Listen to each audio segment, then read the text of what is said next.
سلمان اکرم راجہ صاحب تھے، انتظار پنجوتا صاحب تھے، اس میں شعیب شاہین صاحب تھے اور نعیم پنجوتا صاحب تھے. ایز یوزول جب وہ بات کرتے ہیں خان صاحب تو بہت فرینکلی اور بہت بلنٹلی بات کرتے ہیں. آج کی گفتگو بھی ان کی وکلا کے ساتھ کچھ اسی قسم کی رکھی. اور if I am right to state Salman صاحب کہ انہوں نے کہا تھا کہ آپ اس کو شیئر کریں. بسم اللہ الرحمن الرحیم. جیسا کہ رؤوف صاحب نے کہا، آج ہماری عمران خان صاحب سے اڈیالہ جیل میں تفصیلی ملاقات ہوئی اور عمران خان صاحب بہت پرعزم نظر آئے. ان کے ذہن میں کچھ خیالات ہیں، پاکستان کے مستقبل کے حوالے سے کچھ فکر بھی ہے، اور ان خیالات اور ان افکار کا انہوں نے ہم سے تقاضا کیا کہ ہم عوام کے ساتھ، آپ کے ساتھ ان کو شیئر کریں، آپ تک یہ بات پہنچائیں. اس وقت پاکستان ایک بہت اہم موڑ پہ کھڑا ہے اور عمران خان صاحب کو اس بات کا ادراک ہے کہ پاکستان کے عوام 8 فروری کو اپنا فیصلہ دے چکے ہیں، اور اگر اس فیصلے کو اب جھٹلایا جاتا ہے جیسا کہ اس وقت صورتحال ہے، اس فیصلے کو رد کیا جاتا ہے ایک جعلی رزلٹ کے ذریعے، تو پاکستان آگے نہیں بڑھ سکتا. اس کی دلیل ہماری تاریخ بھی ہے اور اس کی دلیل ہماری عقل بھی ہے. دیکھیے، جب ہم تاریخ پر نظر دوڑاتے ہیں تو ہمارے سامنے 1970 کا الیکشن آتا ہے. 1970 کا الیکشن خان صاحب نے بارہا کہا کہ ان کی آنکھوں کے سامنے ہے. 15 مارچ 1970 وہ ڈھاکہ میں موجود تھے ایک انڈر-19 ٹیم کے ساتھ میچ کھیلنے. انہوں نے اپنی آنکھوں سے دیکھا وہاں کیا سما تھا. جب آپ ایک عوام کے دیے گئے فیصلے کو ووٹ کے ذریعے، جو جمہوری طریقہ ہے، جو ایک آئینی طریقہ ہے، اس کو آپ رد کرتے ہیں تو اس کا رد عمل ضرور ہوتا ہے. عوام اور ریاست کا رشتہ خان صاحب نے بارہا کہا ووٹ کے ذریعے ہے. آپ ووٹ کو جب پامال کرتے ہیں، ووٹ کو عزت نہیں دیتے، تو آپ عوام کو عزت نہیں دیتے. اور جب آپ عوام کو دھتکارتے ہیں تو آپ نہیں یہ مفروضہ قائم کر سکتے کہ معیشت ترقی کرے گی، ملک جو ہے مستحکم رہے گا. یہی کچھ 1970 میں ہم نے بھگتا. اس وقت کے ڈکٹیٹر یحییٰ خان کا ایک 10 سالہ پلان تھا. ان کا یہ خیال تھا کہ الیکشن میں ایک ہنگ پارلیمنٹ سامنے آئے گی، یعنی کہ کسی کو بھی پارلیمنٹ میں اکثریت حاصل نہیں ہوگی. لیکن جب عوام نے اپنا دو ٹوک فیصلہ سنایا، جب مجیب الرحمان صاحب کی پارٹی 162 میں سے 160 یا 161 سیٹیں جیت گئی، تو اس کے بعد بالکل واضح تھا کہ ملک میں کیا ہونا چاہیے تھا. ہونا یہی چاہیے تھا کہ عوام کی منتخب کردہ جماعت کو اقتدار تھام دیا جاتا، دے دیا جاتا. لیکن ایسا نہیں کیا گیا کیونکہ کوئی پلان پہلے سے موجود تھی منصوبہ سازوں کے ذہن میں. یحییٰ خان صاحب نے ایک پلان بنائی ہوئی تھی، جس پلان میں یہ شامل تھا کہ پارلیمنٹ ہنگ ہوگی، جس کے نتیجے میں ان کو بطور صدر اور آرمی چیف قبول کیا جائے گا اور وہ مزید اپنے اقتدار کو طول دے گی. جب ایسا نہ ہوا تو ان کو ایک لشکر کشی کرنا پڑی. اس لشکر کشی کے بعد جھوٹے فراڈ بائی الیکشن کرائے گئے، جن میں عوامی لیگ سے 80 سیٹیں چھین لی گئی. ان الیکشنوں کو کسی نے قبول نہ کیا تو پاکستان، ہماری عزیز مملکت، ہم جانتے ہیں کس سامنے سے بچا. آج خدا نخواستہ ایسی ہرگز صورتحال نہیں کہ وطن عزیز کی سالمیت کو کوئی اندیشہ ہو، کوئی اس حوالے سے ہمیں گمان ہو. ہم سب پاکستان کی سالمیت کے لیے کوشاں ہیں، پاکستان کی ترقی کے لیے کوشاں ہیں. ہم سب پاکستان کے لیے سوچتے ہیں، پاکستان کی ترقی، پاکستان کے عوام کی ترقی کے لیے سوچتے ہیں. لیکن ہم آپ سے، آپ کے توسط سے، عوام سے اور مقتدرہ سے یہ درخواست کرتے ہیں کہ پاکستان کے عوام کی آواز کو سنا جائے، پاکستان کی عوام کو مزید نہ ٹھکرایا جائے. اسی میں ہم سب کی فلاح ہے، اس ریاست کی فلاح ہے، اس ریاست کی معیشت کی فلاح ہے. کہا جاتا ہے کہ ہماری معیشت ترقی کرے گی اگر فلاں ملک سے اتنے بلین ڈالر آ گئے، فلاں ملک ہمیں اتنے بلین ڈالر کا فلاں منصوبہ دے دے گا. دیکھیے، یہ سب خام خیالی ہے. جب تک قوم اور ریاست میں رابطہ ہو، جب تک قوم اور ریاست میں اعتماد کا رشتہ نہ ہو، کوئی معیشت ترقی نہیں کرتی. جب چین نے ترقی شروع کی یا بھارت نے ترقی شروع کی تو سب سے پہلے وہاں جو غیر ممالک میں مقیم بھارتی تھے یا غیر ممالک میں مقیم چینی تھے، انہوں نے سب سے پہلے سرمایہ کاری کی، انویسٹمنٹ کی. ان کے ذریعے باقی دنیا کو اعتماد پیدا ہوا، باقی دنیا کو نظر آیا، اور ہزاروں بزنسز نے اپنے طور پہ آ کر وہاں سرمایہ کاری کی. اس سے صنعت نے ترقی کی، اس سے معیشت نے ترقی کی. ایسا نہیں ہوتا کہ کوئی دوست ملک آپ کو 5, 10, 20 بلین ڈالر پکڑا دے اور آپ دوڑنا شروع ہو جائیں. سی پیک کے تحت ہمارے ملک میں 60 بلین ڈالر تو آ چکا 2015 اور 2020 کے درمیان. کیا ہمیں اس کا فرق نظر آیا اپنی معیشت پر؟ فرق اس لیے نظر نہیں آتا کہ اس وقت قوم اور ریاست کے درمیان ایک خلا پیدا کر دی گئی ہے. جب تک پوری قوم جت کر ایک نصب العین کے پیچھے کھڑی نہیں ہوتی، اور اس نصب العین کے پیچھے قوم تب کھڑی ہوگی جب قوم کو یہ احساس ہوگا کہ اس کو عزت دی گئی ہے، اس کے ووٹ کو تسلیم کیا گیا ہے، اس کی طے کردہ قیادت کو اقتدار دیا گیا ہے، تب عوام آپ کے ساتھ ہوگی. یہ معیشت ترقی کرے گی، یہ ملک ترقی کرے گا.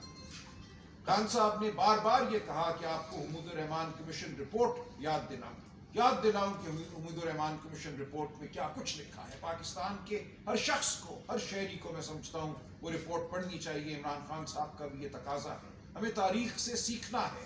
جو غلطیاں ہم کر چکے 1970 میں، 1971 میں، ان غلطیوں کو ہمیں نہیں دہرانا. لیکن بدقسمتی سے یہ نظر آتا ہے کہ آج پھر ہم ان غلطیوں کو دہرانے چلے ہیں.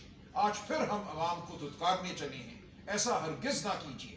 اس وقت بھی ایک پلان تھی، غالباً اس کا نام بھی لنڈن پلان تھا. آج بھی بظاہر ایک پلان تھی، ایک لنڈن پلان تھی جس کے تحت منصوبہ سازی کی گئی کہ حکومت کو گرانا ہے، پی ٹی آئی کی حکومت کو. اس کے بعد ایک ملغوبہ قسم کی حکومت قائم کرنا ہے، اور وہ پلان آج تک کار فرما ہے. اسی لیے اس الیکشن کے رزلٹ کو دھتکارا گیا. جھوٹے رزلٹ ہمارے سامنے پیش کیے گئے، جیتے ہوئوں کو ہروایا گیا، اور آج پھر فریب پر کھڑی ایک حکومت قائم کر دی گئی. یہ اس پلان کا حصہ ہے. یہ فریب نہیں چل سکتا، یہ فریب بہت دور تک نہیں جائے گا. پلان اگر یہ تھی کہ شریف خاندان کے لوگوں کو لا کر اس ملک پر حکومت دینی ہے، مسلط کرنا ہے، تو ہمیں وہ ہوتا نظر آ رہا ہے. لیکن آپ دیکھیے اس پلان کو عملی جامہ پہنانے کے لیے آپ کو کیا کچھ کرنا پڑا. میں آپ کو واپس لے کر جاتا ہوں 25 مئی 2022 کی جانب، جب ایک لانگ مارچ ہوئی. اس سے پہلے کے 3-4 دن بہت اہم ہیں. عمران خان صاحب نے کہا قوم کو یاد دلایا جائے کہ 20 مئی کو انہوں نے کہا تھا میں لانگ مارچ کا اعلان کروں گا، لیکن 20 مئی کو انہوں نے نہیں کیا. اس اعلان کو مؤخر کیا، اسی امید میں کہ جو منصوبہ ساز ہیں، جو مقتدرہ ہے، وہ ان سے بات کرے گی، اور جو کچھ ہوا، جو کچھ کیا گیا ان کے اقتدار کو گرانے کے لیے، اس کی تلافی کرے گی. لیکن ایسا نہ ہوا. 22 مئی کو انہوں نے مارچ کا اعلان کیا، اور پھر اس کے بعد ملتان میں جلسہ کرنے کے بعد وہ سیدھے پشاور چلے گئے. ان کا ارادہ اسلام آباد آنے کا تھا، اور اسی شام اسلام آباد بنی گالا میں ان کے گھر پہ دھاوا بولا گیا، وہ موجود نہیں تھے. لہٰذا ایسا نہیں ہے کہ ان کے کسی عمل کی وجہ سے کوئی چیز بدلی. کہا یہ جاتا ہے کہ 25 مئی کو الیکشن کا اعلان ہونا تھا، اور ان کے کسی عمل کی وجہ سے 25 مئی 2022 کو الیکشن کا اعلان نہ ہو سکا. یہ بالکل غلط ہے. خان صاحب نے بارہا یہ کہا کہ ایک پلان تھی، اس پلان میں ان کو باہر رکھنا بالکل اس پلان کا مقصد تھا. یہ ہو ہی نہیں سکتا کہ 25 مئی کو الیکشن کا اعلان کر دیا جاتا، کیونکہ اس وقت بھی جو عوام کی رائے تھی ہر ایک کے سامنے تھی. اسی طرح 9 مئی 2023 کا دن ہے. 9 مئی 2023 کے حوالے سے یہ کہا جاتا ہے کہ ایک بگدڑ مچی، ایک ایجیٹیشن ہوئی، جس کے نتیجے میں ریاست کو رد عمل دکھانا پڑا. خان صاحب کہتے ہیں کہ جوڈیشل انکوائری کیوں نہیں ہوتی، ہم اس کا تقاضا کر رہے ہیں. کیوں 9 مئی 2023 کو ایک نہیں 5 مقامات پر سی سی ٹی وی کیمرے جو تھے وہ جامد ہو گئے، انہوں نے کام کرنا چھوڑ دیا. وہ کہتے ہیں جنہوں نے ان کیمروں کو جامد کیا ان سے پوچھو کہ 9 مئی کی پلان کیا تھی. ہم کہتے ہیں اگر ہمارے لوگ تھے تو ان کی شفاف ٹرائل کی جائے، ان کو سزا دی جائے. لیکن یہ کیسے ممکن ہوا کہ 10 مئی کو آپ نے ہزاروں لوگوں کو پورے پاکستان میں گرفتار کر دیا. 10 مئی کو آپ کے پاس لسٹیں پہلے سے موجود تھی. ان لسٹوں پہ عمل کرتے ہوئے آپ نے گلی گلی، کوچا کوچا، گاؤں گاؤں جا کر لوگوں کو اٹھایا، مارا پیٹا، گھروں میں آپ داخل ہوئے. یہ نہیں ہو سکتا 9 مئی کے رد عمل کے طور پہ. ایک پلان موجود تھی، اور ہم تقاضا کرتے ہیں جوڈیشل کمیشن کا جو اس پلان کے حوالے سے جو ہمارا نظریہ ہے اس کی تحقیق کرے. جو نقطۂ نظر ہم پیش کر رہے ہیں اس کی تحقیق ہو، دیکھا جائے کہ 9 مئی کو کیا ہوا. ہم نے ہرگز قومی اداروں پر حملہ نہیں کیا. ہم ہرگز کسی قومی ادارے کی تضییق کے مرتکب نہ ہوئے ہیں، نہ آئندہ کبھی ہوں گے. ہم پاکستانی ہیں، پاکستان سے محب وطن ہیں. پاکستان کی فوج کو ہم ایک مضبوط فوج دیکھنا چاہتے ہیں جو ہماری سرحدوں کی حفاظت کرے. ہم ہرگز نہیں چاہتے کہ پاکستان کا کوئی ادارہ کسی بھی حوالے سے کمزور ہو یا اس کی عوام کی نظر میں تضییق ہو. عمران خان صاحب نے پھر یہ کہا بار بار کہ آج بھی ہمارے پاس یہ موقع ہے کہ ہم جس سمت میں چل پڑے ہیں اس سمت پہ چلنا چھوڑ دیں. ہم قانون اور آئین کی سمت پہ چلیں. یہ ملک کسی وائس رائے کے ذریعے نہیں چل سکتا. اگر کوئی یہ سمجھتا ہے کہ محسن نقوی صاحب یا ان کی طرح کے اور لوگ اس ملک کو چلائیں گے اور سویلین جو حکمران آپ نے کٹ پتلی کے طور پہ لا کے بٹھائے ہیں وہ صرف تماشے کے لیے بیٹھے رہیں گے اور پاکستان کی عوام اس پہ راضی ہو جائے گی، اس ڈھکوسلے کے تحت پاکستان چلے گا اور یہاں معیشت چلے گی، تو ایسا نہیں ہوگا۔ یہ وائس رائے کا دور نہیں رہا۔ اب عوام کان رکھتی ہے، زبان رکھتی ہے، آنکھ رکھتی ہے، وہ سب کچھ سمجھتی ہے۔ پاکستان کی عوام کو دھتکارنا چھوڑ دیجئے، پاکستان کی عوام سے مکالمہ کیجئے، پاکستان کی عوام کے جو منتخب نمائندے ہیں ان سے مکالمہ کیجئے۔ ہم سب مل کر پاکستان کی خوشحالی، پاکستان کی ترقی کے لیے ایک رول ادا کریں گے۔ ہمیں مت دھتکاریے، ہم یہاں موجود ہیں پاکستان کے محب وطن شہریوں کی صورت۔ ہم پاکستان کے عوام کو اپنے ساتھ لے کر چلنا چاہتے ہیں، پاکستان کے تمام اداروں کو ہم ساتھ لے کر چلنا چاہتے ہیں، اسی میں پاکستان کی فلاح ہے۔ اسی لیے ہم آپ کے سامنے پیش ہوئے ہیں اور پیش ہوتے رہیں گے۔ یہ جو ہمارا نظریہ ہے، یہ جو ہمارا پیغام ہے، عمران خان صاحب کا پیغام ہے، اس کو ہم دہراتے رہیں گے۔ پاکستان کے عوام کو جان لینا چاہیے کہ سچ کیا ہے۔ وہ جانتے ہیں کہ سچ کیا ہے، وہ جانتے ہیں کہ حقیقت کیا ہے، وہ جانتے ہیں کہ فلاح کا راستہ کیا ہے، اور وہ اب جانتے ہیں کہ اس راستے میں کون ان کے سامنے کھڑا ہے، کون ان کی ترقی کے سامنے حائل ہوتا ہے۔ وہ لوگ جو یہ سمجھتے ہیں کہ ایک ڈکٹیٹر، ایک میم مارشل لاء قسم کی حکومت پاکستان کے عوام کو قبول ہوگی، ایک دھمکی اور دھونس پر قائم نظام پاکستان کے عوام کو قبول ہوگا، تو یہ ان کی خام خیالی ہے۔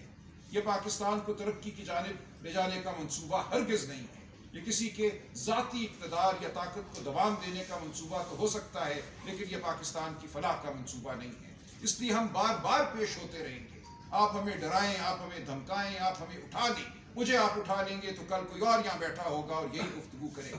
ہم پاکستان کے عوام اور آپ کے ضمیر کو جھنجھوڑتے رہیں گے۔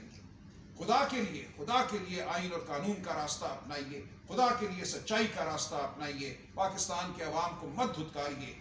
ہم پاکستان کے عوام سب ایک ہیں، ہم مقتدرہ کو ساتھ لے کر چلیں گے، ہم عوام کو ساتھ لے کر چلیں گے، کیونکہ عوام ہم سے ہیں، ہم عوام میں سے ہیں۔ بہت شکریہ۔ شعیب صاحب 2 منٹ آپ کے پلیز بات کریں۔ چند پوائنٹس ایڈ کروں گا۔ سٹارٹ میں کروں گا کہ ہماری جو خواتین، جو ہماری بہنیں، جس میں عالیہ، حمزہ اور صنم جاوید صاحبہ، جو اس وقت میاں والی یا اس سے پہلے سرگودا کی جیلوں میں ان کو بند کیا گیا، اس سے پہلے لاہور کی جیلوں میں بند کیا گیا، اور بہت ساری اور خواتین، ڈاکٹر یاسمین راشد، ان کا کیا قصور ہے سوائے اس بات کے کہ یہ پی ٹی آئی کو سپورٹ کرتی ہیں؟ اور اس طرح سے صرف ایک نہیں، ہزاروں کی تعداد میں ہمارے ورکرز، ہمارے لوگ اٹھائے گئے، ان کے گھروں میں چھاپے مارے گئے، ان کی پراپرٹی اور جائیدادیں ضبط کی گئیں، اور ان کے اوپر جو ظلم و تشدد ہوا وہ سب آپ کے سامنے ہے۔ وہ جس نے مریم نواز صاحبہ جو ڈاکہ زنی کے ذریعے الیکشن ہار کے اس وقت اقتدار میں ہیں، وہ ٹک ٹاک سے باہر نکلیں، اور ان کو سمجھ آ جانی چاہیے کہ اس وقت جن خواتین کے اوپر آپ ظلم ڈھا رہی ہیں، یہ سب دنیا، پوری قوم اس کو دیکھ رہی ہے۔ یہ رول آف لا کسی صورت نہیں ہے۔ اور اس طرح لندن پلان کا ذکر ہوا، لندن پلان کے ذریعے ان بے ضمیر ججز کو بھی ساتھ ملایا گیا جنہوں نے اڈیالہ جیل میں بیٹھ کے جس انداز سے سزائیں دیں، وہ سب آپ کے سامنے ہیں۔ اور آج آپ نے دیکھا کہ کس طریقے سے جو پچھلے کئی تاریخوں سے اسپیشل پراسیکیوٹر مقرر کیے گئے ہیں اور وہ نہیں آ رہے، اور وہ بدترین کیس عدت والا، اس کی تاریخ آگے چلی گئی۔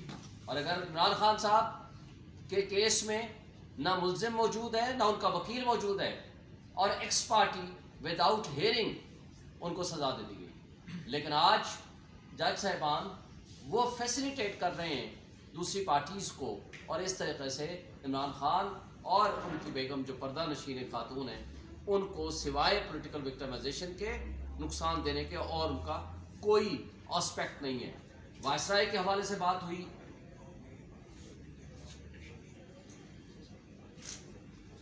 اور اس حوالے سے وائسرائے کے حوالے سے بات ہوئی، وہ آپ نے دیکھا کہ کس طریقے سے اصل مقتدر طاقت کس کے پاس ہے۔